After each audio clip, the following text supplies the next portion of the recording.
मंडळी, भारतातील सगळ्यात मोठं कांदा मार्केट कुठं आहे तर नाशिकमधील लासलगाव येथे. तसंच भारतातील सगळ्यात मोठं लसूण मार्केट कुठं आहे तर मध्य प्रदेशमधील मंदसौर येथे.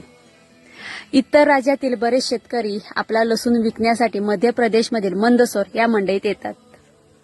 यंदा लसूणला 12,000 रुपये ते 30,000 रुपये प्रति क्विंटल एवढा चांगला दर मिळत आहे, म्हणून शेतकऱ्यांनी आपला माल मध्य प्रदेशमधील मंदसौर या मंडईमध्ये नेला.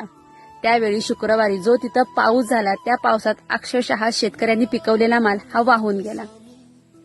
शेतकऱ्यांनी भरपूर प्रयत्न केला माल वाचवण्याचा, पण बराच माल हा गटारामार्फत वाहून गेला. जीवापाड काबड कष्ट करून पिकवलेला माल विक्रीसाठी बाजारात नेला असता तोंडापुढा आलेला घास देखील हिरावून घेतला जातो. मग इथं प्रश्न पडतो की यात खरा दोष कुणाचा? कृषी प्रधान देशाची भ्रष्ट व्यवस्था. जर कुठला नेता